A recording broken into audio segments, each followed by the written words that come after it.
Fala pessoal, tudo bem? Danilo Moraes aqui para mais um JudaCast, esse podcast que foi criado com o intuito de fazer com que você tenha um relacionamento pessoal com o dono da igreja, que é Jesus Cristo. E no episódio de hoje nós temos uma convidada muito especial. Ela é psicopedagoga, ela é especialista em autismo, em comportamento, ela é palestrante, ela é mentora, ela é professora, ela tem um instituto também e tem um trabalho espetacular nas igrejas. A gente vai conhecer um pouquinho sobre ela e sobre o trabalho dela. Aline Mediato. Tudo bem, Aline? Falei certo o nome, não? Tiago. Mediato, perdão, Mediato. Seja muito bem-vindo, queria já agradecer. Eu sei que a tua agenda aí é bem corrida, mas você deu esse tempo aí para compartilhar com a gente, com o público que vai assistir, desse assunto bem interessante. Seja muito bem-vinda. Obrigada, eu agradeço pelo convite, né? Pela Priscila, né, que eu conheço lá da escola, que a gente trabalha junto. Eu agradeço, Pastor Danilo, essa oportunidade, né, de estar aqui. Eu que me sinto honrada, né, de poder estar aqui hoje falando de um assunto que é tão importante e que é pouco falado, pouco discutido, né, que é... Posso falar o nome, né? Pode, Do pode. tema? Fica à Autismo vontade. nas igrejas. E hoje a gente vai falar um pouco sobre isso, né, que engloba o meu trabalho e um propósito também, né, na obra do Senhor. Que legal. Vai ser um bate-papo bem edificante, eu tenho certeza. Vai. Bom, Aline, para começar, geralmente a gente, para o teu público também te conhecer, o público, você já é bem conhecido aqui nessa área, né? Mas aí o público, às vezes, do podcast vai para outros locais. Como é que era a infância da Aline? A Aline já é de um berço cristão? Como é que é, assim, tentar resumir a história da Aline até o despertar desse chamado, essa relação com Cristo, assim, fique à vontade aí para compartilhar.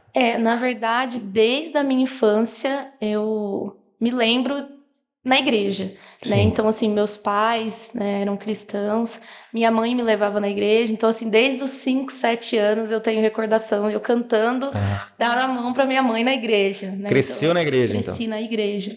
Então, assim, toda a minha infância eu passei realmente indo na igreja. Adolescência, depois, né, vai chegando um período que a gente quer descobrir coisas novas, principalmente a gente que nasce em berço evangélico. Aí eu me desviei, né, dos caminhos do Senhor, mas depois logo eu voltei. Quantos anos você Aí tinha, mais fiquei, ou menos, quando isso aconteceu? mais ou menos uns 19 anos. É Entendi. aquela idade, né? Entendi. Que a gente acha que a gente não sabe tudo, que a gente quer descobrir o mundo. E aí eu saí da igreja e depois eu retornei, graças a Deus, né? Consegui retornar. Que benção. E depois não saí mais, né, desse tempo. E aí a gente vai crescendo na igreja, a gente vai aprendendo. Então eu participava muito da escola bíblica dominical. Então tudo que eu sabia de Bíblia eu aprendi na escola bíblica. E aí depois eu também fui participando mais, né, do corpo da igreja. Então eu participava do grupo de jovens. Depois eu passei a ser professora da escola bíblica dominical, né, a ser regente do grupo de jovens. E aí eu fui, né, crescendo assim, estando na obra de Deus e participando cada vez mais da obra de Deus, Envolveu mais mesmo. ativa, isso, me envolvendo mais na obra de Deus. E que mais, assim, depois eu fui estudar, né, antes disso, no meu trabalho. Então, como que foi para mim a parte de entrar as crianças na minha vida? Sim. Né? Vamos partir para esse ponto. Eu, na verdade, nunca me vi trabalhando com crianças. Então eu achava que eu não tinha dom, que eu não conseguia trabalhar Nunca com tinha crianças. passado pela tua cabeça, assim. Não. E mesmo ali na igreja, né, às vezes trabalhando com as crianças, eu não me via, sabe assim, quando você acha que não é o seu chamado, não é o seu dom, isso é o que eu achava. E aí, uma prima minha me falou que ela ia sair do trabalho dela e ela cuidava de um casal de gêmeos, de 4 aninhos. 3 para 4 anos. Ela falou, você não quer assumir meu lugar, né, tal? Eu falei, eu vou. Não tem nada a perder, mas já fui com aquele medo por não ser só uma criança, ser 2 crianças, né? E aí, ali eu fui me descobrindo, eu fui cuidando das crianças e fui gostando daquilo. Então, foi despertando em mim algo muito gostoso, assim, uma sensação que eu não tinha sentido antes. E aí eu fui, né, o ponto que eu ia cuidando deles, a minha patroa, ela trabalhava na faculdade aqui da cidade. Sim. E aí ela falou para mim, você nunca pensou em fazer pedagogia? E até então eu tinha pensado, não tinha pensado. Aí aquilo, né, ficou no meu coração, eu falei, será que não seria interessante mesmo, né? Eu lembro que eu fui fazer o vestibular, não contei pra ninguém, porque eu tinha um medo de não passar. Falei, vai que eu não passo, não vou contar pra ninguém, né? Não vou alarmar ninguém. Mas aí eles me ajudaram também, meus patrões, e eu passei no vestibular e fiz pedagogia. E quando eu estudava, enquanto eu estava estudando, não tinha me despertado ainda essa questão da educação especial. Não tinha. Tanto que eu fugia um pouco disso na faculdade, né? Entendi. Então, porque na faculdade, o que acontece muito? A gente aprende, mas é muito superficial. Sim. Então, a gente aprende para a gente conseguir ter um conhecimento prévio. Uma base, né? Exatamente, mas não é nada muito sólido. Sim. E por mais que a gente fizesse estágio e tal, eu não me via trabalhando com crianças com deficiência. Porque eu tinha medo. Então, esse era um sentimento que eu lembro que eu sentia muito. Eu tinha medo. Medo do que, no caso, assim? Porque, assim, lá na minha infância, eu conheci pessoas deficientes. Entendi. Então, pra mim, eram pessoas que batiam, que agrediam. Tá, esse então, medo. eu tinha isso ainda interiorizado, sabe? E aí eu falava, eu não dou conta, eu não vou querer pegar uma sala que tem uma criança com deficiência, porque eu não vou dar conta. Mas Deus foi trabalhando no meu coração a respeito disso. E eu acredito que tem um tempo certo para todas as coisas, né? Igual abri aqui a Bíblia em Eclesiastes 3:1. Tudo tem um tempo determinado. Verdade. E aí, o que aconteceu? Eu fui trabalhar numa escola, então eu trabalhava como babá e também numa escola, então eu dividia o período, né? De manhã eu trabalhava como babá e à tarde eu ia para a escola. E aí, nessa escola, desde a primeira sala que eu fiquei como auxiliar de sala, eu conheci crianças com deficiência. Então, desde a primeira sala, na segunda sala, e uma criança me chamou a atenção, que foi uma menininha com síndrome de Down, que tinha 4 aninhos. E aí, ela ficava ali no cantinho da sala, não brincava com as crianças, não interagia, e aquilo foi me incomodando, sabe? Eu falava, como que pode a criança vir para a escola e não participar, né? E ninguém ajustar nada para ela. E aí eu comecei a estudar, fazer cursos gratuitos na internet, não tinha condição de pagar, né? Então eu comecei a fazer cursos gratuitos na internet sobre síndrome de Down, educação especial, e isso começou a despertar. E aí eu comecei a aprender para ajudar essa menininha na escola. E aí eu ajudava ela, né? Ficava ali com ela, estimulava ela. E aí eu fui dispensada da escola, né? Depois de 2 anos que eu trabalhei nessa escola, eu fui dispensada. E aí eu tinha acabado de casar, então conta do casamento para pagar. Foi uma luta. E eu falei, e agora, o que eu vou fazer? Né? Eu achava que eu só servia, digamos assim, para ser auxiliar de sala. Não me via numa autonomia de ter um trabalho ou de procurar outra coisa para fazer. E aí eu falei, agora, o que eu vou fazer? E uma coisa assim que marcou muito nessa época foi a fala da dona da escola, sabe? A fala da dona da escola para uma professora que trabalhava junto comigo. Ela disse que eu só servia para levar as crianças no banheiro. E aquilo ficou em mim. E eu falava assim, eu não sirvo para mais nada. Então, por isso que eu entrego currículo e as escolas não me chamam. Por isso que até agora ninguém me chamou. Isso eu fiquei assim, eu acho que uns 3 meses sem... Aquela mentira começou a querer ser uma verdade na tua mente, né? Isso. E aí eu, na minha casa, eu só dormia, fazia o almoço pro meu esposo, ele chegava do trabalho, e eu voltava a dormir de novo. Então eu comecei a ficar bem chateada com isso, sabe? E aquilo começou a fazer parte do meu dia a dia. E aí um dia eu tava assistindo um vídeo lavando louça, nunca mais vou esquecer, olhando pro céu, que a minha janela dava direto pro céu, assim. E eu ouvi uma frase que falava que Deus é bom e tudo que ele faz é bom. E naquele momento eu comecei a pensar assim, se Deus é bom e tudo que ele faz é bom, então tem alguma coisa de bom aqui que tá acontecendo que eu não tô conseguindo ver. Sim. Eu tô olhando só o lado negativo. E aí um dia depois que o meu pensamento mudou, assim, virou uma chave na minha cabeça, Deus falou no meu coração, né? A mãe dessa menina que eu ficava na escola me procurou na minha casa e perguntou se eu não queria atender ela na casa dela. E a partir daquilo, eu fui pesquisando e falei, olha, será que daria certo eu fazer esse atendimento na casa dela mesmo? Inicialmente falei que não, porque eu tinha muito medo, eu era muito insegura, né, naquela época. Isso foi lá em 2015? Não, 2015? Por volta de 2015.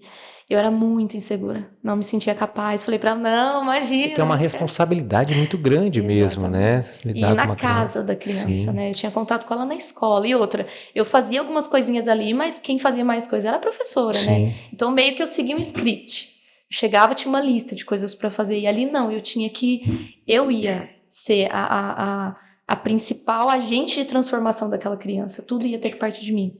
Então isso me deu uma insegurança. Mas aí eu comecei a pesquisar. E aí eu falei, será que eu não posso fazer disso o meu trabalho? E comecei a pesquisar sobre reforço escolar, atendimento no domicílio, e a partir disso eu comecei a trabalhar com essa menina, atendendo ela no domicílio dela, voluntário. Falei para a mãe, eu quero, mas eu não tenho experiência, eu quero aprender com a sua filha, ela vai aprender comigo e eu vou aprender com ela. E aí foi onde começou. Então, assim, trabalho com as crianças especiais começou nessa época. Entendi. Esse foi o pontapé inicial. A questão da escola, eu ter perdido o emprego, esse sentimento que gerou em mim de insegurança, essa mãe me procurar e eu, enfim, aceitar e pensar que eu poderia fazer disso o meu trabalho. Então, acho que foi aí que tudo mudou, assim, na minha vida. Virou a chave na tua mente, assim. Exatamente. De 2015 para cá. Foi que eu vi que eu gostava disso, que era isso que eu tinha que fazer. Eu acho que eu encontrei o meu propósito. Sim. Acho que essa é a verdade. Quando você estava naquela janela, olhando para o céu, assim... Eu nunca vou esquecer daquele dia. Despertou, né? Isso. Deus é bom e tudo que Ele faz é bom. Tudo que acontece na nossa vida tá no domínio, tá no controle de Deus. E eu vejo que daquele dia pra cá, a minha vida não foi a mesma. Não foi a mesma. Lutas todo mundo tem. Sim, normal. Não prometeu que seria fácil, mas eu sei que Deus está no controle de tudo, sempre. Então eu sempre confio que Ele sempre tem o melhor. Então, dali para cá, foi onde eu percebi que eu tinha encontrado o meu caminho. É isso que Deus quer que eu faça. Né? Então, comecei a... Aí você começou a se aprimorar, estudar Sim. mais. Aí eu estudava, ainda até estava vindo para cá e comentando com meu esposo, e lembrando quando a gente ia no supermercado nessa época, e a gente tinha uma motinha, né? A gente tinha motinha e voltava, e na volta a gente pedia pros como é que chama mesmo? Empacotadores. Empacotadores colocar as compras numa caixa de papelão. Entendi. Porque era bem estratégico, porque eu ia chegar em casa e ia fazer algum recurso pedagógico com aquela caixa. Já tava... Então tava tudo já, né, já ali pensado e organizado que eu ia fazer isso. E aí eu comecei a criar os meus próprios jogos, a criar os meus próprios brinquedos, recursos, porque eu não tinha como, né, comprar. Mas dessa menina que foi a primeira, aí já foram falando Isso. Aí eu comecei a divulgar que eu fazia com ela e também os recursos, como as mães poderiam ajudar os filhos usando recursos recicláveis, né? Entendi. Brinquedos recicláveis. Que tipo de habilidades elas podiam estimular nas crianças. E isso foi atraindo atenção. E essa menina era voluntária. E Deus é tão perfeito que a mãe dela, né, depois de 6 meses, ela falou, não, Aline, a partir de agora eu quero pagar você. Eu não quero mais que você venha atender a minha filha sem receber. A partir de agora eu vou te pagar. Então, tipo assim, não precisou nem eu falar nada, Deus sabe? preparou Deus conhece, tudo. Né, as nossas necessidades. E depois de 2 meses que eu estava atendendo ela, apareceu mais um caso, que eu também atendi voluntário, era um menino. E o terceiro caso foi, assim, um desafio para mim. Foi um caso bem difícil, de um menino que tinha muito problema, assim, de comportamento, de bater na mãe e tal. E eu lembro que a primeira vez que eu fui atender ele, assim, foi bem marcante pra mim, porque enquanto eu conversava com a mãe, ele tava, assim, entrelaçado nas pernas dela, tentando bater nela, tentando avançar em mim. Quantos anos ele tinha? Tinha uns 5 anos. 5 anos. E aí eu saí dali e chorei muito. Falei, Deus, será que eu vou conseguir ajudar? Será que esse trabalho é pra mim mesmo? Eu chorei muito, muito. E aí veio aquele sentimento, né, que a vozinha do Espírito Santo no coração da gente, se eu não pudesse ajudar ela, não teria chegado até mim. Sim. E ali foi, assim, uma escola para mim, aquela criança. E eu fui estudando, então isso fez eu buscar mais, né, querer estudar mais. Motivou. Ajudar. Sim. E aí eu fui estudando mais sobre deficiência, sobre estratégias, né, para a gente utilizar, sobre áreas de desenvolvimento, como estimular cada área. Através disso eu fui estudando, fui me aperfeiçoando, fui me capacitando, fui ficando mais segura também, né? Porque eu era muito insegura, então eu fui tendo mais segurança, indo nas escolas, fazer um trabalho junto com a família e com a escola. Então isso também foi muito legal, desde o meu primeiro, assim, do meu primeiro atendimento, eu tenho essa relação com a escola. Porque você está ali na casa, mas a criança também tem que ir para a escola, sim. Então para não ficar esse buraco, vamos falar assim... Né? E a escola não sabia como agir lá em 2015, a gente não tem informação suficiente hoje. É verdade. Né? Professores e pessoas capacitadas hoje, imagina lá em 2015, né? O quanto que isso não era precário. Então eu levava essas informações, eu mostrava o que eu fazia, dava estratégias para as professoras. E isso foi muito bom, assim, na época, para as crianças, para mim também, me fez crescer. Foram outros tipos de vivências que eu fui tendo, né? Tanto na casa das crianças, quanto nas escolas também. Tendo essa abertura para poder ir fazer esse trabalho, né? Levar esse trabalho lá para eles também, né? E isso foi crescendo, assim, foi cada vez mais as pessoas foram sabendo do trabalho. Sim, sim. E aí E você foi... as próprias famílias, né? Na verdade, assim, eu nunca precisei divulgar. As próprias famílias falavam do meu trabalho e que gerava resultado nas crianças, porque além de amor, tinha muito estudo por trás, né? Sim. Então, uma coisa é você amar o que você faz, outra coisa é você amar e você trabalhar com ética, você Sim. buscar conhecimento, porque só o amor não é capaz de transformar alguns casos que precisam de estratégias específicas. Né? Foi o que a gente estava conversando no início aqui, antes da gravação, né? Você tem a parte do amor, que é a parte divina, mas existem também as técnicas, entender como é que funciona ali o cérebro, como é que vai lidar, né? Até os próprios brinquedos que você fazia, você já pensava nisso. O que vai estimular? Sim. Precisa ter esse conhecimento. E cada caso é um caso ou tem um padrão que segue para toda criança, assim? Depende da... Depende muito de cada caso. Mas a gente tem os marcos do desenvolvimento infantil. Então é como se fosse o que é esperado para cada faixa etária. Então é a partir disso que a gente se baseia para identificar as dificuldades que essa criança tem no desenvolvimento.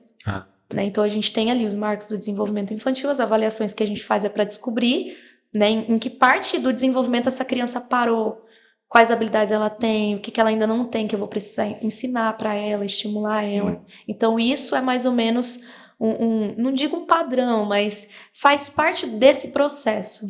Uma avaliação de como o quadro daquela criança específica está, o grau do que ele tem, e aí, em cima disso, você desenvolve o trabalho pessoal com aquela criança. E aí também características dos quadros clínicos, né, que são diferentes também, né, o TDAH, síndrome de Down, o autismo, né, tem as suas particularidades do quadro clínico, então cada quadro clínico desse vai depender de um estudo diferente que você faz também.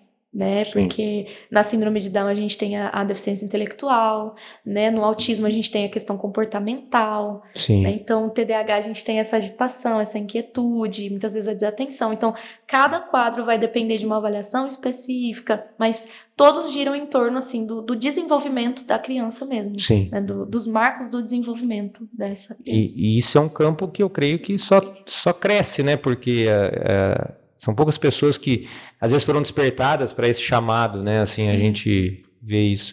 Mas vamos lá, vamos tentar falar um pouco agora. Eu sei que tem o TDAH, tem vários, mas não dá para falar de todos, né? Senão a gente vai ficar aqui um tempão. Mas vamos falar especificamente do autismo, assim, para o pessoal, que eu acho que é o mais conhecido do público em geral. O que realmente é o autismo? Não sei se você pode tentar trazer com palavras para a gente que não entende, eu particularmente, né, não entendo nada desse assunto, poderia entender com uma facilidade, uma didática diferente, assim. Sim. E assim, o autismo hoje é o meu campo de atuação. Né? Então eu me debrucei no estudo do autismo. Há 5 anos eu estudo sobre o autismo e trabalho com autismo. E no Instituto a gente trabalha também com crianças autistas. Lógico que a gente tem outros profissionais que atendem outros transtornos, né? Outras dificuldades de aprendizagem, mas o meu foco de estudo mesmo é o autismo. Então, o que é o autismo, né? Falando didaticamente? Ele é um transtorno do neurodesenvolvimento. E ele afeta algumas áreas da vida da criança, né? Então, a área da comunicação e da linguagem, do comportamento, dos interesses fixos, dos movimentos repetitivos. Então, é um transtorno de origem comportamental. Então, a gente percebe, não é fazendo um exame, ou, por exemplo, a síndrome de Down, a gente consegue fazer um mapeamento genético e descobrir através do cromossomo. E também tem o fenótipo, né? Tem o rostinho, que é diferente. No autismo, não. E a gente até fala que o autismo não tem cara. Porque o autismo ele é um transtorno comportamental. Então, a gente observa através dessas nuances no comportamento da criança. Entendi. Né? Então, a criança que tem um atraso na fala, a criança que não fala, a criança que tem problemas de comportamento, a criança que tem fixação em rotinas, em padrões de comportamento. Então, a gente percebe através disso. Uma sensibilidade muito grande. Sim. Então, assim, hoje a gente fala de um espectro. Por isso que hoje a gente fala do transtorno do espectro autista. Uma pergunta de um leigo. Eu já ouvi essa palavra. O que seria o significado da palavra espectro? O que seria, assim... Significa que é como se fosse um guarda-chuva. Então, nós temos o transtorno, porém, nós temos tantas variedades e tantas formas que é um espectro. Então, nós não temos uma única forma. Então, entendi. o autismo, ele afeta as pessoas de forma diferente. Então, eu tenho pessoas que têm a área da comunicação mais afetada, eu tenho outras que têm a área da socialização mais afetada, outras que têm a área dos interesses restritos, dessas rotinas, desses padrões rígidos de comportamento com maior afeto, assim, né? Sim. Mais afetadas. Então, por isso que a gente fala de um espectro, por isso que nenhum autista é igual. Eu posso ter 3 autistas de 4 anos dentro da mesma sala, criados pela mesma mãe, eles não vão ser iguais. Né? Por isso que a gente fala de um espectro. Entendi. Não, é que eu sempre ouvi essa palavra espectro, mas o que realmente significa isso, né? E no caso isso, a criança, ela nasce já, Sim. ou ela desenvolve? Não, ela já nasce com essa questão do neurônio, como é que seria ele? O cérebro dela funciona de uma forma diferente. Funciona de uma forma diferente. É um transtorno do neurodesenvolvimento, porque tudo isso, né, vem do cérebro. O cérebro da pessoa autista funciona de uma forma diferente do nosso, assim. Digamos assim, uma pessoa que não tem autismo. E é muito, muito interessante a variabilidade. Então, assim, na clínica eu tenho desde crianças que chegam com 1 ano e meio para investigação, que a mãe já começa a perceber. Já percebe. Há crianças que chegam com 11 anos para uma investigação. Então, os sinais, assim, são tão sutis que muitas vezes os pais nem percebem, é a escola que vai perceber. Aí a importância dos profissionais estarem preparados, sabe? Sim. Para poder identificar, né, os sinais já na primeira infância. Porque o que a gente tem hoje de estudo? Que quanto mais cedo a gente começa a estimular, esses sinais vão ficando mais sutis. Então, a gente pode ter uma criança que se aproxime, né? A gente não vai falar de não ter mais autismo, mas quando você coloca ela perto de outras crianças que não têm autismo, a gente não consegue perceber quem é a criança autista, porque a gente consegue ensinar repertórios de habilidades para ela ter uma vida, né? Ela conseguir ter uma vida, digamos assim, com qualidade, uma qualidade de vida e uma autonomia também, né? Um desenvolvimento. Até quem não tem autismo, uma criança que é, né, tratada, parte estimulada, né, ela também vai conseguir desenvolver melhor, né? Mas você acredita que os pais muitas vezes percebem que tem algo diferente, mas por medo, ou por não querem ir atrás, ou não... Alguns sim. Ou resistem, assim... Alguns sim. Aquilo que está, às vezes, aparente. Tanto que, às vezes, tem pais que vão fazer avaliação porque a escola pediu, mas até mesmo nada evolutivo, quando você fala, olha, os sinais estão presentes, eles ainda não acreditam. Não acredito. Entendeu? Então, existe. Vim pegar esse relatório porque a escola pediu, mas não acredita. E isso é lógico, né? Tem toda uma questão emocional envolvida. Medo, o luto, né? do filho perfeito, do filho idealizado. Então, assim... eu não julgo isso, né? Tem um tempo para esse trabalho ali interno com a mãe, né? Eu já fiz devolutivas que a mãe chorava muito. Sim. Muito, muito. Eu tive que acolher muito ela. Falou, eu suspeitava, mas ter a certeza é diferente. Então eu sei que a partir de agora é um outro rumo que eu tenho que tomar, entende? Então tem um luto mesmo, né? A família vive esse luto. E a gente está ali enquanto profissional para acolher essa família. Porque ama, né? Ama o filho e sabe que a sociedade é um pouco cruel, né? Assim, o mundo né? A gente que é cristão, assim, e lê muito a palavra de Deus, e a Bíblia sempre nos fala, né? Que o mundo... E a gente sabe que aí o pai deve... Eu penso me colocando como pai. Minhas crianças não têm, né? Mas, assim, eu fico imaginando eu como pai, a minha preocupação de... como que ele vai lidar com essas situações de forma que a gente, não tendo, já é muito difícil, né? E se vai depender, né? Sim. Será que o meu filho vai ser dependente de mim pro resto da vida? Eu não vou estar aqui muitos pais, sempre. Né, isso, essa questão é que pega muito também, né? O pai falar, quem vai cuidar dele quando eu não estiver mais aqui? Né? Então tem tudo isso que está envolvido. Então a gente tem os pais que eles identificam, porque eles estudam mais, eles ouvem mais. Então hoje... né, se fala muito de um aumento nos casos de autismo. Na verdade, o que a gente tem é um aumento na disseminação da informação. Então estatisticamente não é verídico que aumentou. Por que teve o aumento? Porque a gente começou a identificar mais cedo. Tá. Porque os pais começaram a fazer avaliação e perceber mais cedo. Então, hoje, a gente consegue mapear muito mais do que antigamente. Entendi. Né? Então, antigamente era criança, não fala, tem preguiça. Né? Hoje não, os pais sabem, tem um atraso de fala, já vão procurar uma avaliação. Pode não ser autismo, mas já Sim. descartam isso, né? Então, hoje a gente fala mais sobre isso, a gente tem muito mais informação, né? Então, a gente tem um diagnóstico muito mais cedo, né? Então, tem todas essas questões que contribuem para que pessoas sejam diagnosticadas. E hoje a gente tem cada vez mais também adultos sendo diagnosticados. Porque achavam que era coisa é frescura minha, ou então é aquela criança chata, né? Aquela criança que não gosta de comer isso, não gosta de comer aquilo, e era seletividade alimentar, e era uma rigidez, né?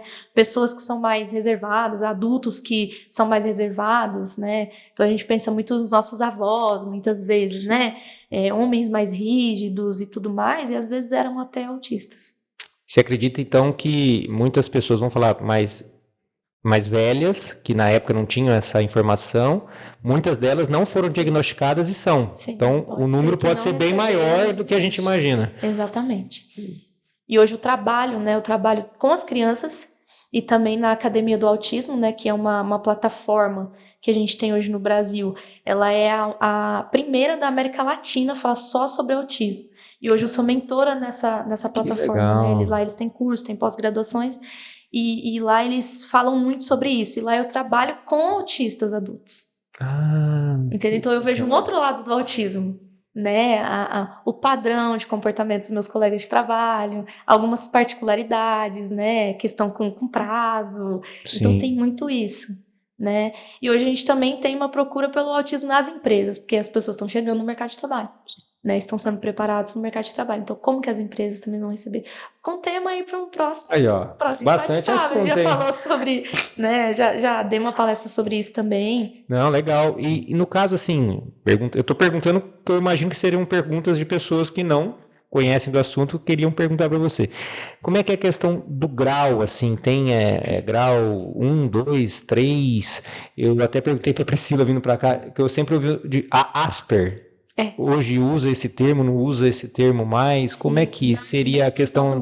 Não é usado? Não. O Asperger hoje é transtorno do espectro autista, é autismo também, é autista também, e está enquadrado ali no nível 1. Então, o que a gente tem hoje? A gente não fala em graus. Antigamente sim, agora não. Sim. Então, a gente fala em níveis, né?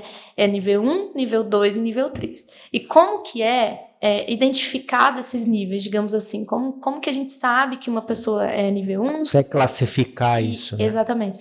Pelo suporte que ela precisa.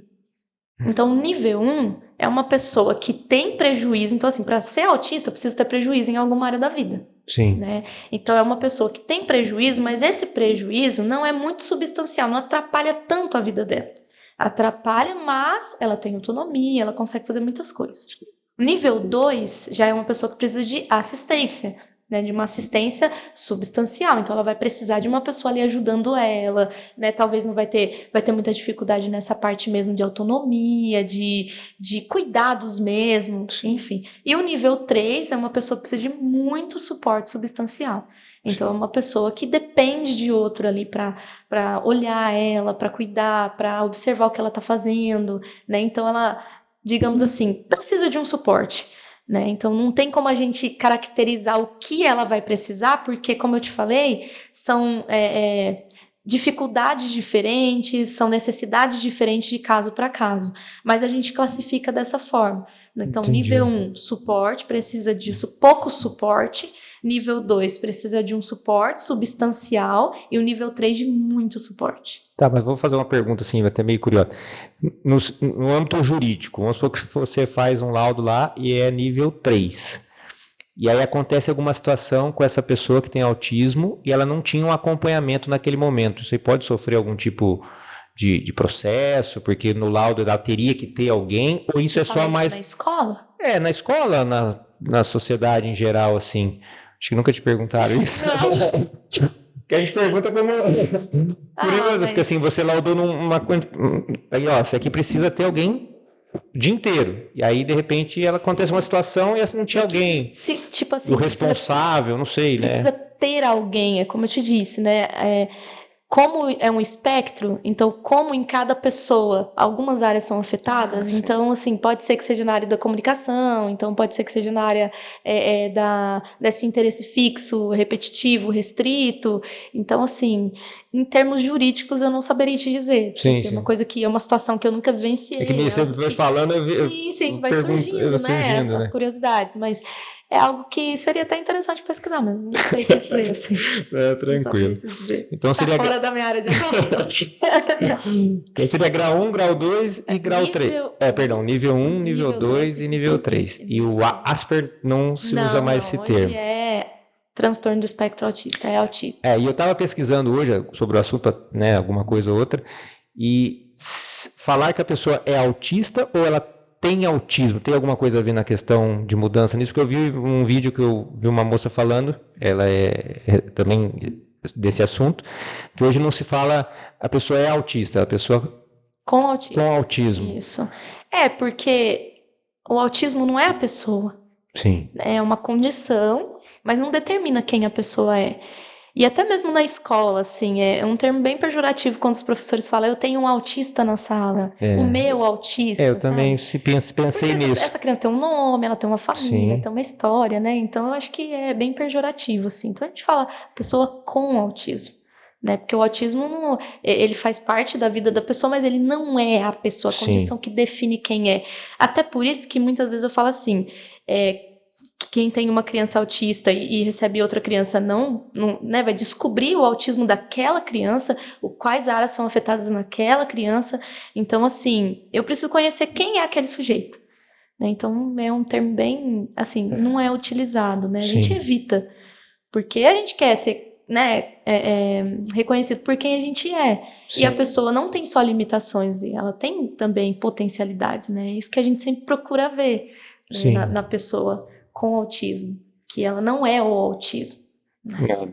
Também penso dessa forma, assim, é que eu ouvi isso daí na hora que eu estava pesquisando, já aproveitar para perguntar, né, até para as pessoas que têm o convívio, né, e tentar se policiar, né, assim, de aquele ali é autista, não precisa, às vezes, nem citar muito ali, tentar deixar o mais natural possível, né, eu creio, né, mas que legal.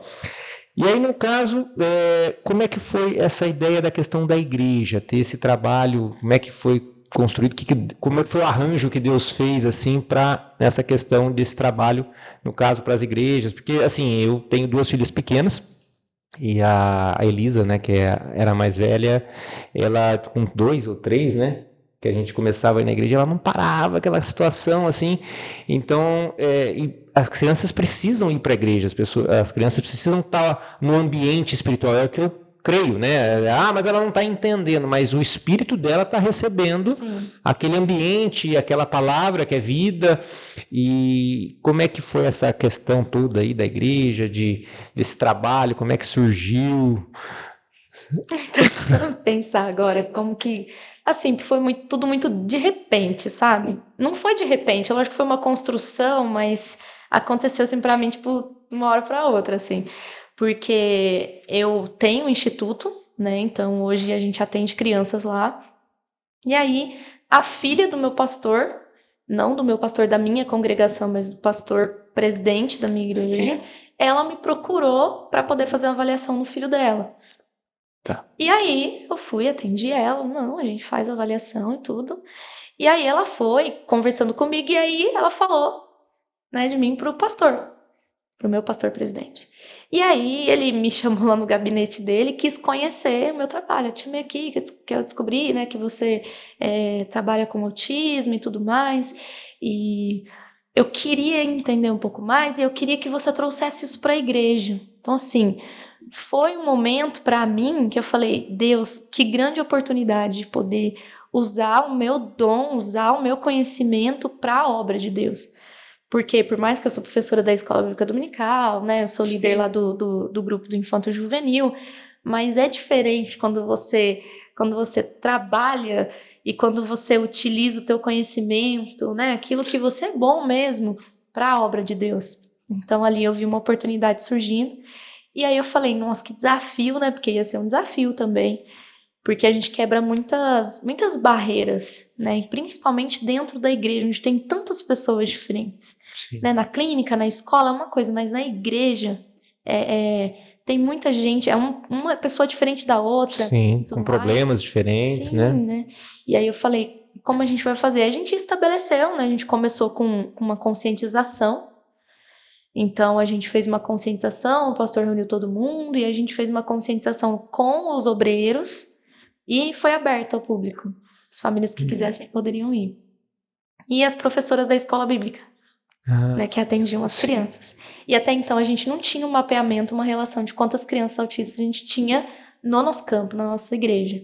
Né? Ali tinha os netinhos dele, né, mas a gente não sabia o quanto tinha nas outras igrejas.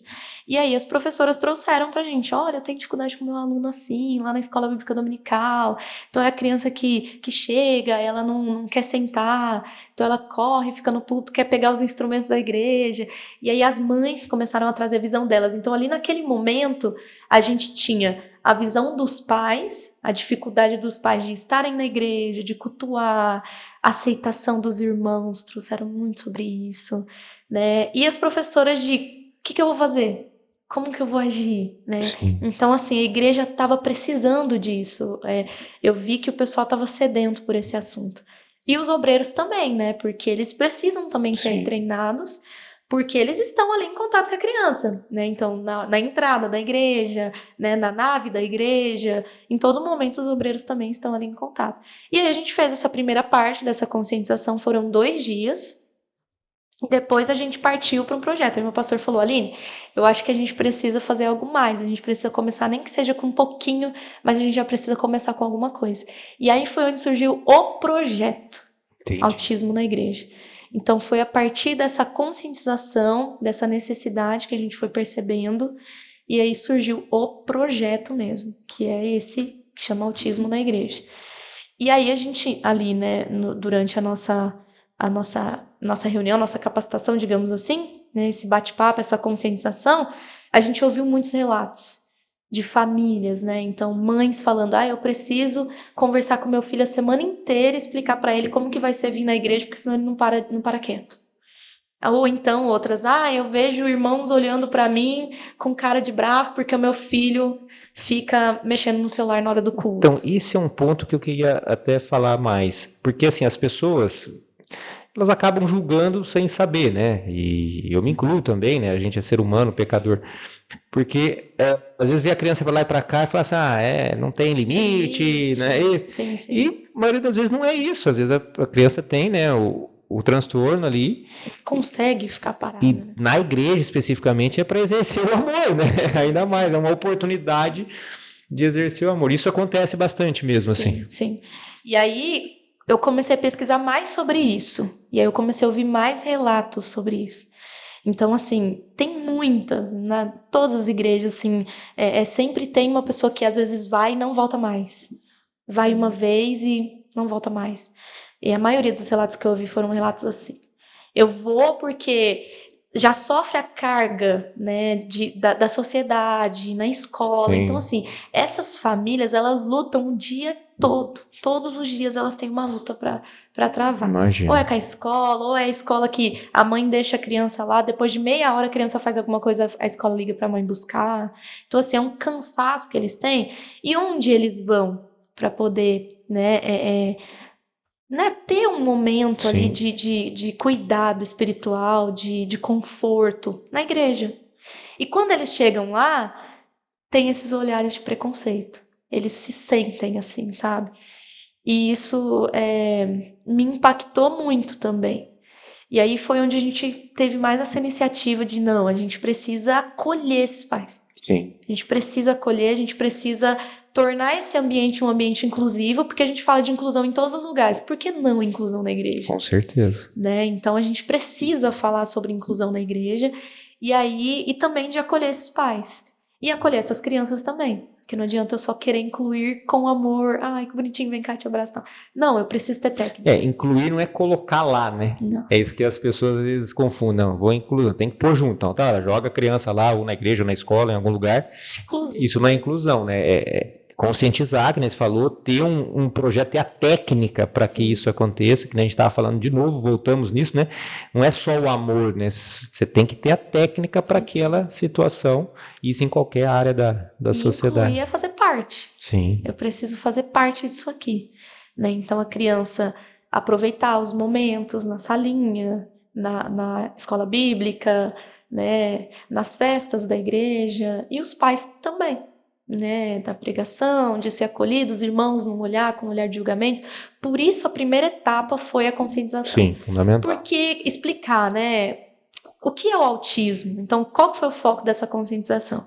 Explicar o que é o autismo, algumas características. Então, nós vamos ter crianças que muitas vezes se movimentam bastante pela igreja, crianças que falam alto, crianças que vão emitir alguns sons, crianças que vão querer, tem o hiperfoco em celular e vão querer ficar brincando com esse celular. Crianças que a mãe vai precisar levar algum alimento para dar para ela dentro da igreja também.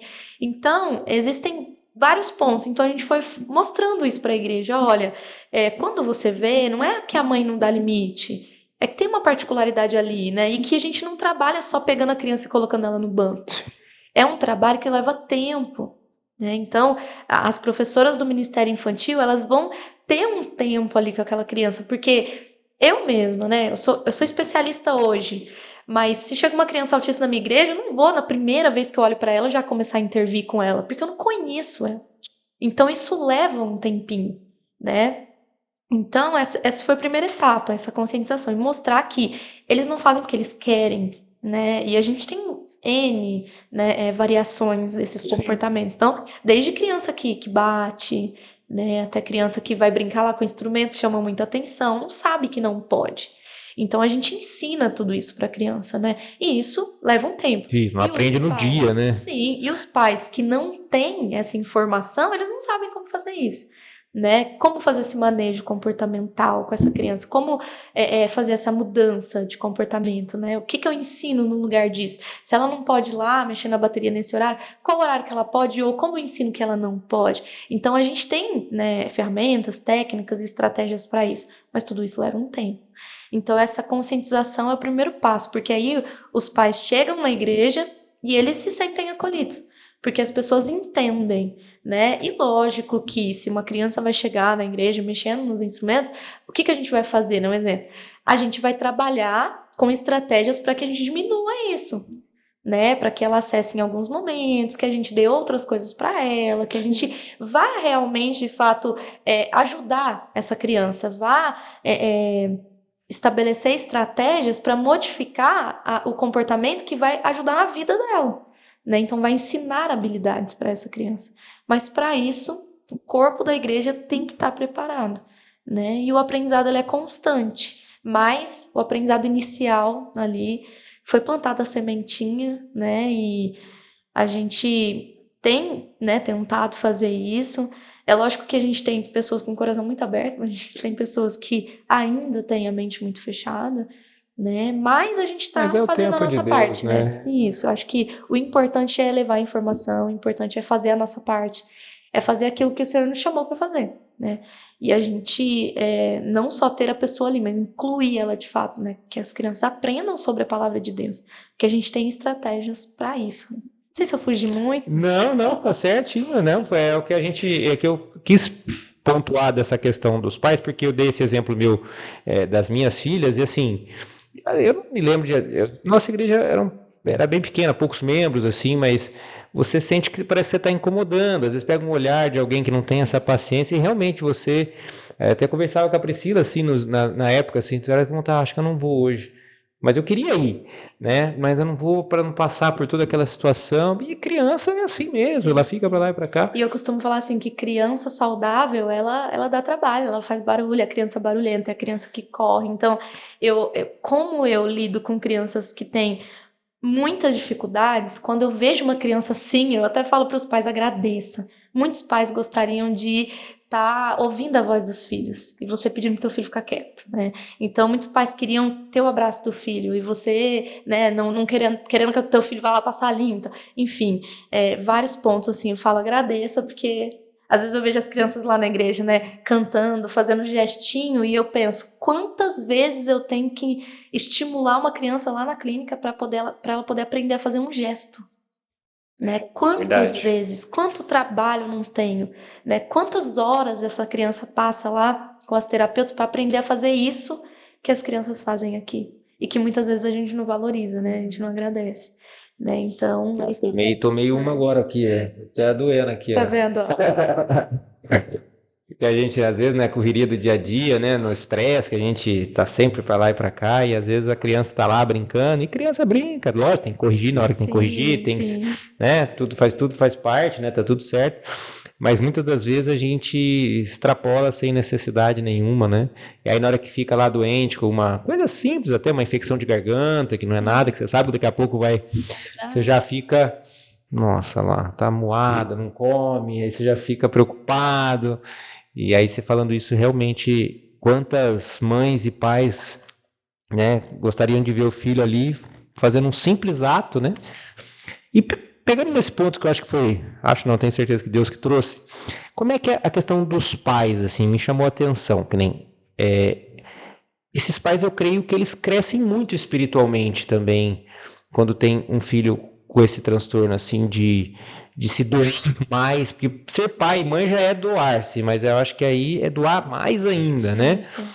Você vê assim, ou você não vê muito nesse aspecto, você não trata muito, você vê a evolução dos pais como pessoas, até às vezes como cristãos lá na igreja, eles melhoram espiritualmente, eles... Sim, e assim, a gente tem os dois lados da moeda, né? Então a gente tem aqueles pais que são muito comprometidos e aqueles pais que meio que terceirizam, né? Ah, tem a terapia, tá tudo certo, então se tem a terapia já tem tudo. E a criança, por mais que a criança não fale, é o que eu sempre falo para os pais, a criança, ela entende tudo que tá acontecendo, né? Então assim, a gente evita falar da criança na frente dela.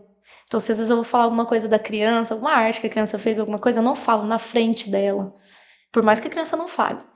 Eu falo longe, né? E eu falo para os pais, não falo da dificuldade do seu filho na frente do seu filho, né? Então, a gente vai norteando os pais, né? A gente vai ensinando para eles, né? Estratégias, formas, vai dando uma nova luz, assim, digamos, né? Porque a gente vai tendo um pouco mais de conhecimento, então a gente vai direcionando mais. Então a gente vai direcionando os pais e eles vão aprendendo com a gente. Mas a gente também tem aqueles que não dão muito ouvidos, assim, não aderem muito bem ao tratamento, né? E a gente tem que ter um pouco mais de paciência. Eu falo assim, eu acho que Deus vai trabalhando mais no meu coração pra gente ter paciência, pra gente levanta aquela justiça própria. pra gente saber direcionar, pra gente entender o momento que o pai tá vivendo, né? Que não é fácil. E a gente saber também o momento de falar, olha, você precisa mudar um pouco a sua atitude, porque o seu filho depende de você, né? E lá na igreja, depois desse projeto que a gente começou, que eu comecei a perceber mais e a gente começou a ter mais contato com as crianças autistas da igreja, né, com o autismo na igreja. Então, porque antes eu até percebi, porque quando você trabalha, você percebe algumas coisas, você vê a criança, você já, opa, isso aqui, né, é um sinalzinho e tal, e aí a gente vai tendo mais contato. E aí engraçado que, interessante, né, não engraçado, mas interessante, que assim que a gente estabeleceu o projeto, a primeira família que eu atendi foi na minha congregação. Foi um casal, bem jovem, assim, que foi para minha congregação. E aí lá, eles me falaram, né, que o filho tinha autismo e tal. E aí eu fiz, né, passei por toda essa etapa aqui do projeto, daqui a pouco a gente vai falar. E acolhi essa família e tudo mais. E aí eu percebi, a mãe inicialmente foi, depois o menino, né, com o comportamento de andar muito pela igreja, de querer olhar tudo e tudo mais, ela não voltou. Aí eu tinha o telefone dela, eu falei, por que você não tá vindo? A gente tá sentindo sua falta, vai ter festinha das crianças, eu vou comprar camisetinha pra ele, você vai vir com ele?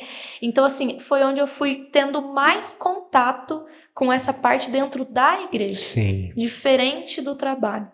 Né? Então eu comecei a perceber mais. Então são famílias que, por mais que elas vão e nesse primeiro momento você acolhe, elas precisam que você esteja ali regando isso, sabe? Volta, vem, tô sentindo sua falta, traz teu filho, não tem problema que ele ficar correndo, né? A gente tá aqui pra ajudar você, né? Meu marido muitas vezes pegou ele lá no púlpito, então a gente também instrui, né, os obreiros, ó, pode pegar, né? Avisa sempre a criança, olha, eu vou te ajudar, eu vou te pegar, tá? Sim. Avisa o pai também, né? Olha, posso pegar se ele for para lá? Então, tudo é muito conversado, né? Muito ajustado. Então, ter esse projeto, acho que abriu, assim, Estruturou, vamos falar assim, né? minha visão para esse lado dentro da igreja também, né? Então eu consigo acompanhar os pais tanto fora, né? Então eu tenho essa visão do pai que me procura e eu tenho a visão do filho que procura o pai, digamos assim, a família que vem buscar os braços do Senhor, né? E a gente tá ali para poder dar esse suporte para eles. Que hoje. pensa. Bom, muito boa esse bate-papo. E esse aqui, então, é o projeto, é um kit, é isso? Isso. E como é que funciona, assim? Eu vi aí, é tipo tem para preencher os dados, né? Tem. Então, como que funciona? A gente preparou um kit com alguns recursos básicos, digamos assim. Esse é o início do projeto. Então, o que a gente faz? Aí eu pessoalmente vou até a igreja e levo, né, esses materiais. Então, a gente tem uma apostila, Certo. onde a gente explica o propósito do projeto, por que o projeto nasceu, as etapas desse projeto, né, e que essa é uma primeira etapa. Então, como que vai ser, né, implementado esse projeto na igreja? E aí depois a gente tem aqui a ficha de anamnese, então a gente coleta a informação, né, da professora da escola bíblica e do pastor da igreja sobre quantas pessoas ou quantas crianças eles já sabem que têm autismo ou outro transtorno, ou eles suspeitam que o pai precisa de um suporte. E aí eles passam para a gente e eu faço a anamnese diretamente com a família. Então, Entendi. eu faço essa parte, né? A anamnese, para quem É uma entrevista é inicial tipo com a família. uma entrevista, Isso, é tá? com os pais. Aí é onde eu vou identificar alguns pontos específicos da família e da criança. Então, essa criança já tem terapia, não tem terapia? Você já procurou uma avaliação? Não procurou ainda? É uma criança que já tem um diagnóstico? Não tem. E, assim, a gente, começando a implementar esse projeto, tinha uma família na nossa igreja que já fazia, acho que uns 3 anos, né, que estava atrás do diagnóstico para o netinho, não conseguia pelo SUS. E aí o que eu fiz? Aí o que a gente tem uma outra etapa do projeto que é uma avaliação que a gente faz. Aí a gente fez a avaliação com o netinho dele, entregou o relatório e ele conseguiu o laudo. E o netinho depois, né, começou a fazer as terapias e tudo mais, a ser acompanhado, a ter um direcionamento na escola. Então, a partir desse projeto. Então, eu vi Olha que Deus benção. agindo assim, né? Coisa de 3 anos para esperar um diagnóstico. E era 3 anos que já podia estar sendo Exatamente. tratado e ganhando um tempo, né? Então, foi muito interessante. Aí ele viu, né, que a gente estava fazendo esse trabalho, perguntou como é que era e tal, e a gente atendeu essa família. E a gente faz esse mapeamento. Essa criança tem alguma necessidade? Então, tem algo que essa criança gosta, que a gente pode ter na salinha das crianças? Algum brinquedo? Ah, a criança que gosta de trenzinho, gosta de carrinho. Então, a gente mapeia, né, essas particularidades. É uma criança que só fica quietinha quando você entrega o celular para ela. Você tem que trazer algum alimento na igreja. Então, a gente faz esse mapeamento. É bem legal, E hein? ajuda. Né? É porque a pessoa acha, tem autismo. Então tem autismo, põe aqui. Não, cada um é um. Olha aqui. E aí a gente procura também, com essa anamnese, entra muito na parte da adaptação da igreja. Então, o que a congregação, o que a igreja tem que fazer para receber essa criança? Né? Então, eu tenho que ter um lugar específico, né, para essa mãe sentar, porque é um menino que sai frequentemente da igreja.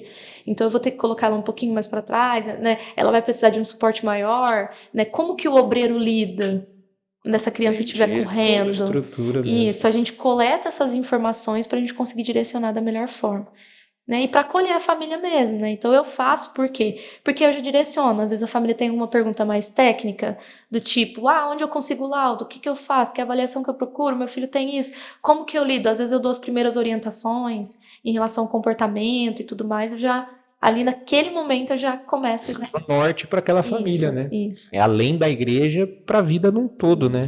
Isso é muito bom. E aí depois a gente tem, né, uma história social. Então, o que é muito utilizado no autismo, né, com as crianças, com as pessoas autistas, para diminuir a ansiedade, para poder diminuir também a ocorrência de comportamento disruptivo, que a gente chama, né? A criança ficar muito nervosa, Sim. às vezes bater no outro, porque ela não sabe o que vai acontecer. Então, às vezes as crianças vão para a igreja e elas nem sabem o que tem lá. E por isso que elas andam tanto e elas querem mexer no instrumento, porque elas não sabem o que tem, não sabem o que pode. Então a gente usa muito as histórias sociais Então o que vai ter nesse ambiente? Como é esse ambiente? Já prepara ele para Já ele não ter prepara. surpresa, vamos falar assim. Exatamente. Né? Não é garantia de que a criança vai chegar lá e vai ficar quietinha, mas é uma preparação, uma antecipação. Legal. E aí a gente entrega um desse para a família e ensina a família como usar. Então, o que a gente fala, né? Então, aqui tem a história social da ida para a igreja. Então, eu vou de carro ou vai andando, que a gente tem famílias que vão de carro, vai andando. Então, entrar na igreja, você vai sentar no banco ou na cadeira, porque a gente tem congregação que tem banco, outras que tem cadeira. Pode brincar com os brinquedos, pode brincar no celular. Vai ter microfone, que a gente tem criança com sensibilidade auditiva. Então, às vezes, o pastor começa a falar, a criança começa a ter uma crise e o pai tem que levar embora. Então, isso já aconteceu, né? Mas por quê? Porque a criança não sabe, não foi preparada para isso. E existem estratégias que a gente prepara a criança e antecipa isso para ela. Entendi. Né? E isso aqui é utilizado para tudo. A gente utiliza na clínica para preparar a criança para um evento na escola, né? Para uma consulta médica. A criança já sabe o que ela vai fazer. Porque essa sensibilidade na questão do som, né? Nessa sensibilidade ela tem, só que se ela for preparada, não é que ela vai deixar de ter, mas ela meio que se prepara para aquilo e evita não vai pegar ela de surpresa, entendeu? Então a gente já apresenta para ela, então ela sabe que vai ter. Então tem aí caixa de som. Se ficar com medo, pode colocar um fone de ouvido, que é uma estratégia que a gente utiliza também. Não dá certo com todas as crianças, mas pode ser uma estratégia. Pode dar uma volta. Vai ter a hora do louvor, vai ter a oração. Não pode correr. Não pode mexer nos instrumentos, que isso aqui é clássico. Né? Tem a hora da pregação, da palavra. Vai para a salinha das crianças. Então, na nossa igreja, as crianças têm momento de ir para a salinha. Então, é na hora da pregação. Então a gente colocou esse ponto aqui, depois acabou e foi voltar para casa. Então essa é a história social, todo o script do que é o culto. Né? Como ela vai até a volta dela. Então isso ajuda. E previsibilidade é para todo mundo, ajuda todo mundo, né? Sim. Eu mesmo perguntei como ia ser, eu queria saber, né? Por quê? Porque isso diminui a nossa ansiedade. Sim. E nossa vida, ela é toda previsível. Então, a gente tem agenda, a gente tem formas de garantir a nossa previsibilidade. E para criança autista, não é diferente. Né? Então, a gente tem essas estratégias que a gente garante a previsibilidade. Tanto com a história social, quanto com a rotina. Então, a gente tem a rotina também. E aí, essa rotina vai na parede da salinha das crianças. Entendi. E aí, a professora organiza a rotina de acordo com o que ela vai fazer. Então, abertura, momento da oração. Então, conforme ela vai fazendo a ação, ela vai tirando. Então, prepara a criança para o que vai vir, porque às vezes a criança quer a hora da brincadeira, né? Então, tem lá a hora da atividade, né? Ou então a hora da história. Então, imagina para ela entrar e não saber que hora que vai ser isso. E aí, antes disso, tem oração, tem a hora do louvor, e ela quer a hora da história. Então, ela fica ansiosa por aquilo, muitas vezes pode até gerar um comportamento disruptivo. Né? Ela começa a bater, mas por quê? Porque através do comportamento ela está querendo mostrar que ela quer aquele momento específico. Então, quando a gente coloca a rotina, a gente já dá a previsibilidade que vai chegar essa hora. Entendi. Então, essa hora vai chegar. A mesma coisa ali que vai chegar a hora de ir embora, né? Que vai para casa. Então, mas é que nem você falou, ajuda todo mundo, né? Todo que eles, por causa do distúrbio, assim, às vezes não conseguem se controlar, mas pra gente também, verdade, eu falo por mim, eu adoro. Perceber o ambiente, né? Sim. Então, assim, nosso ambiente ele não é previsível, né? Nem sempre ele é previsível. Então, às vezes as professoras elas nem falam, por exemplo, agora é o momento da oração, criança, agora a gente vai fazer isso. Às vezes ela só chega e faz. Então, imagina isso, se já é difícil para as crianças típicas que a gente fala, imagina para as crianças atípicas, sim, né? No caso das crianças com autismo. Então, se eu tenho uma rotina visual dessa, eu ajudo ela a se organizar. Pode ser que no primeiro dia não vai fazer tanta diferença, mas eu garanto que daqui um mês a criança já vai estar, né?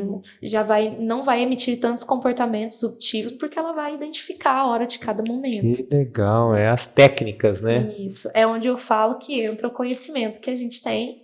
Sim. Né, da análise do comportamento, né? Então, e de certa forma o amor já está embutido, só por fazer esse trabalho já tá o amor aí, sim, né? E aí a gente, né? Esse seria a primeira etapa do nosso projeto, de levar isso e todas as igrejas terem. Sim. Isso aqui, terem essas fichas, esse acolhimento, né? E a gente leva um exemplar, mas se precisa de mais, a gente depois, que legal, né, leva mais. E ajuda muito. E às vezes assim, até a pessoa está em uma igreja e não tem aquela estrutura, mas a outra igreja tem, pode facilitar, né? A pessoa é cristã, né? Ela congrega onde ela achar que deve congregar, mas o pai, como pai, gostaria de saber se naquele local tem essa estrutura para o meu filho, eu prefiro ir lá porque vai me ajudar, né? Com ele, para eu receber, muito legal mesmo. E sabe que através das minhas redes sociais, né, porque eu divulgo meu trabalho e tudo mais, eu comecei a divulgar esse trabalho também. Comecei a falar. Então, outras igrejas, outras denominações também tiveram curiosidade de entender como funciona. Eu fui para Poços de Caldas, fiz uma palestra lá, e a igreja de Poços de Caldas, ela convidou outras denominações. Então, ela fez ali na igreja deles, só que foi aberta. E outras denominações estavam lá. Então, assim, acho que a gente tinha, em torno de 4 ou 5 igrejas diferentes, membros de igrejas diferentes, que quiseram entender como funcionava o projeto para levar isso para as igrejas. É como a gente fala, né? Eu e meu pastor, o projeto não é nosso, o projeto é de Deus. Então, é para alcançar mais vidas mesmo. Esse é o propósito do projeto.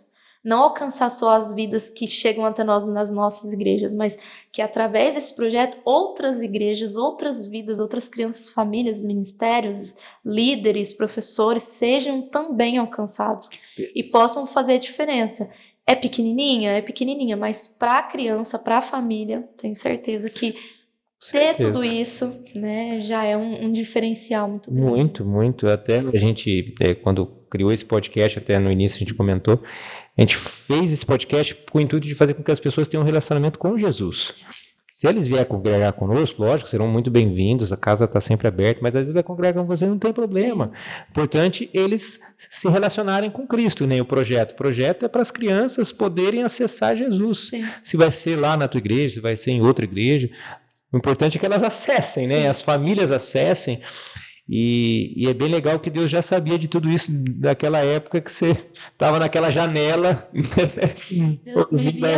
Deus já viu isso pronto, né? Deus é tremendo mesmo, que bom. Bem legal mesmo, gostei. E importante da gente abrir o nosso coração também, né? Porque às vezes, mesmo em meio ao medo, eu enfrentei. Sim. Eu fui com medo mesmo. Então, às vezes, tem alguém que vai assistir, né? Que vai ouvir a gente e Deus tem, né, falado no seu coração, Deus tem colocado no projeto do seu coração, você não sabe por onde começar. Eu comecei, não tinha nada. Eu tinha vontade e tinha ali o propósito de Deus que Deus tinha plantado. E eu falei, não, eu vou, se der errado eu tento de outra forma, mas eu vou fazer dar certo. Então, às vezes, a pessoa tá, né, ouvindo, tá assistindo esse podcast e fica esperando o momento certo nunca vai existir. Deus vai nos capacitando e Deus vai mostrando os caminhos. Então, tudo que aconteceu na minha vida desde 2015 até aqui, Deus foi direcionando tudo. Coisas foram acontecendo que eu nem imaginava. Por exemplo, essa questão mesmo do projeto. Era algo que a gente via que precisava, mas falar para você que despertou no meu coração, chegar no meu pastor e falar, não. Teve um momento certo que Deus fez com que ele despertasse, ele me chamasse, né? Tanto que quando eu fui lá, eu achei que fosse qualquer coisa, mas jamais imaginei que seria isso. Mas fiquei muito contente, né? E vejo hoje outras pessoas, outras igrejas despertando, né? Como eu falei, já tem uma igreja que me convidou aqui da nossa cidade, né? Para o mês que vem eu ir lá fazer a palestra lá. Eu tenho certeza que vai só avançar isso. Deus está no controle desse projeto, tenho certeza, assim, ouvindo o amor que você fala desse, não só do projeto, mas do teu trabalho em si. E Deus sabe, faz os arranjos, né? Que nem se pega, era a neta do pastor geral lá, que nasceu, né, com autismo. Aí provavelmente esse pastor, não sei, não conheço, mas assim, eu falo como pastor assim, você deve passar nossa, mas por que, Senhor, aconteceu, né? Só que através dele veio o projeto que muitas vidas vão ser salvas, né? Porque essas pessoas não iam na igreja, eles vão começar a ir porque tem condição de recebê-las e receber a salvação do Senhor e aquela família ser transformada, aquela pessoa. Então, a nossa mente é muito limitada assim em relação aos planos de Deus, né? A gente fica muitas vezes, eu falo por mim, né? Fica muito focado naquilo que é natural aqui e tal, mas Deus já está pensando lá na frente, ele está pensando na salvação, não está pensando no que é natural. E ouvindo a história, eu gosto quando eu estou entrevistando as pessoas, ouvindo as pessoas, Deus vai me fazendo viajar assim na mente, assim, de coisas que aconteceram que na época eu falo, nossa, Senhor, por que isso aconteceu? Mas depois lá na frente testificou que era necessário. Sim. Mas muito legal, parabéns E mesmo por até esse depois projeto. os netinhos deles foram para outro país.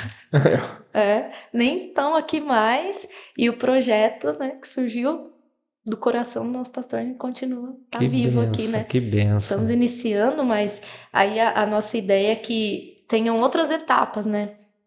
Então, depois vai ter capacitação dos professores, depois vai ter a questão da aprendizagem mesmo. Sim. Porque o que a gente quer? A gente quer que o pai seja acolhido, ele venha para a igreja, a criança tenha esse suporte, mas que ela aprenda sobre Jesus. Com certeza. Né? E que ela conheça Jesus, quem é Jesus. E hoje, esses dias eu vi um vídeo na internet de um rapaz autista sendo batizado. Eu achei lindo. Por quê? Porque é isso que a gente quer alcançar. Sim. Né? Que as pessoas elas conheçam Jesus. Ele tem uma alma, tem um espírito, precisa ser salvo. E a gente vai estabelecer as estratégias necessárias para poder apresentar Jesus para as crianças. Que benção. Não, através dos recursos, das atividades. Tenho certeza que vai só avançar. Assim, que daqui a um tempo a gente vai precisar falar sobre adaptação. Acho que vai ser tudo voltado de uma forma que todas as crianças se beneficiem, sabe? Sim. Acho que a gente precisa ter esse olhar também, né? Não vou fazer uma coisa exclusiva, mas eu vou fazer algo que vai beneficiar todas as crianças. Sim. Porque quando a gente trabalha com recursos visuais assim, as crianças adoram. Lá na minha igreja. Eu falo pra mim, eu gostei. Pra mim ia ser maravilhoso mesmo. Interagem, eles adoram. E ajuda muito, né? Diminuir a ansiedade deles também. E para as crianças com autismo, isso aqui é um diferencial enorme. Que benção. Aline, estamos chegando aqui na reta final do nosso bate-papo. Voa, né? Dá para falar bastante coisa. Que a gente tentou fazer esse resumo, né? Lógico que, se possível, teremos mais vezes esse compartilhar. Mas para as pessoas entenderem a tua história, né? Como que isso acontece, porque às vezes a pessoa vê em você hoje, sei lá, ela fez faculdade, fez isso, fez aquilo. Não acontece nada normal quando é do Senhor, né? Era uma situação que ela nunca imaginava. Teve uma situação de digamos assim, uma rejeição lá na escola, quando aquela professora te falou aquilo te despertou a buscar o Senhor ali, naquele momento, e o Senhor fez todo esse arranjo para que tudo isso acontecesse, né? Então eu gosto de contar essas histórias para as pessoas verem que é possível com todos. Sim, sim. É só ficar atento ali aos sinais, buscar o Senhor, e aí agora esse projeto, e eu tenho certeza que esse projeto vai avançar cada vez mais. Vocês, tá? Legal. Vou guardar vocês aqui. Conhecerem mais. Olha lá, minha esposa já está com os olhinhos brilhando lá. Ela adora, né? Que legal. E o projeto, né? Tentamos resumir, lógico, não conseguimos entrar especificamente, às vezes, no transtorno, mas a ideia era fazer esse geral mesmo, quem sabe numa próxima a gente entre mais específico, sobre como que é esse tratamento, como é que funciona mais especificamente, como que você trabalha com a criança, mas a ideia hoje era dar esse geral mesmo, e eu queria deixar esse tempo final para você passar para o pessoal, assim, para as famílias, para que você sentir do Senhor em relação a isso, despertar as pessoas aqui, não só de São João, mas quem acessar, que às vezes tem uma criança, está buscando um local, mas não está conseguindo achar esse local, ou desistiu de ir para a igreja porque não tinha um local, que é possível buscar, não deixar de ir, enfim, o que você sentir do Senhor aí, fique à vontade para falar com quem está assistindo e vai assistir. Primeiramente, né, eu agradeço, né, esse espaço, né, de poder compartilhar um pouco da minha história, um pouco da minha vida e desse propósito, né, de vida também, e ministerial agora. E o que eu quero dizer primeiramente é para os pastores, para os líderes das igrejas, para os professores da escola bíblica, procurem entender mais sobre o autismo. A inclusão ela é real, não tem como fugir disso, não dá para fugir disso mais. E a gente nem precisa fazer isso, porque se a gente prega o evangelho, a Bíblia fala para a gente pregar o evangelho a toda criatura. Todos somos filhos de Deus, todos somos amados por Deus, né? Não é porque eu sou especial para uma criança especial. Não, é porque todos nós somos filhos de Deus, né? E nós estamos caminhando para juntos irmos para o céu. É esse nossa maior esperança, e é por isso que a gente, né, faz o que a gente faz, serve a Deus e tudo mais. Então, se dediquem. Se vocês se dediquem mais, estudem sobre isso, Procurem informações sobre isso, informações. Levem isso para a igreja de vocês. Assim como eu fui um canal de bênção na minha igreja, você também pode ser um canal de bênção na sua. E através disso, as famílias vão, né, ser impactadas, as pessoas, os próprios membros da igreja vão falar para suas famílias, para pessoas das suas famílias que têm uma criança com deficiência, falar, olha, lá na minha igreja tem um projeto agora. Você podia ir lá, né? Você vai ser bem recebido. Então, eu acho que os pais eles vão começar a perceber dessa forma, né? E os pais, acreditem nos filhos de vocês, né? Sempre que eu falo para os pais lá das minhas crianças, acreditem nos filhos de vocês, porque nós temos um Deus que é poderoso. Se Deus quiser curar, Ele cura. Amém. Mas se Ele não quiser curar, Ele vai preparar pessoas para curar corações, para curar almas, para curar emoções. Então, assim como, né, Deus nos usa para curar pessoas, né, através da palavra dele, através do nosso trabalho, Deus também vai usar você. Então, né, se dê essa chance, conheça as igrejas que estão abertas a esse tipo de trabalho, né? Deus vai trabalhando no seu coração também para que essa igreja acolha seu filho, mas não deixe de buscar a presença de Deus, né? Porque pode o mundo inteiro se esquecer de você, pode o mundo inteiro rejeitar você e seu filho, mas Deus, ele jamais rejeita um filho seu. Então, você tem um Deus que é um pai que cuida de você em todos os momentos.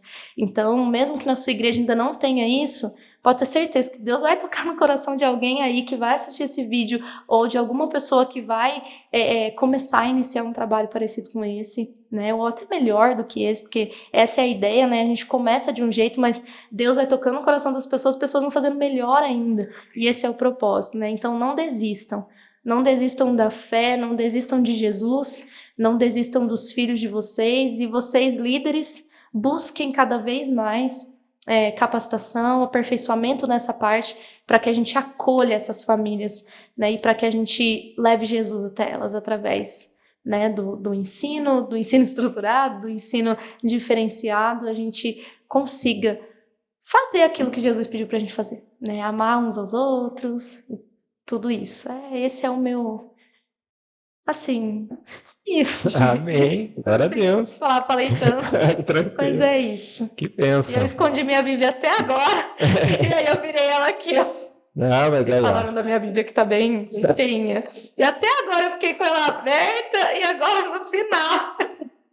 Mas aí, ó, para mostrar, a Bíblia que está sendo usada, não é a Bíblia só de colocar em instante, né? A Bíblia que está sendo usada. Ai, meu Deus. Muito obrigado mais uma vez, né, pelo seu tempo, por tudo que você compartilhou conosco aqui. Deus abençoe tua vida e continue te prosperando. E o que precisar da gente aqui, né, como irmãos em Cristo, estamos à disposição para ajudar, né? É sempre um prazer ajudar nessa obra da forma que for, para que as pessoas conheçam Jesus, sejam salvas, restauradas e Jesus seja glorificado através de todo esse trabalho. E que Deus abençoe também, né, cada vez mais vocês, a Pri, né, a família de vocês, Amém. Todos vocês aqui da igreja, esse podcast, que Deus, né, abençoe muito cada pessoa que vier aqui, que seja de fato um canal de bênção e que alcance muitos corações, que muitas vidas sejam transformadas através da palavra de Deus. Amém. Glória a Deus. Deus abençoe. Amém.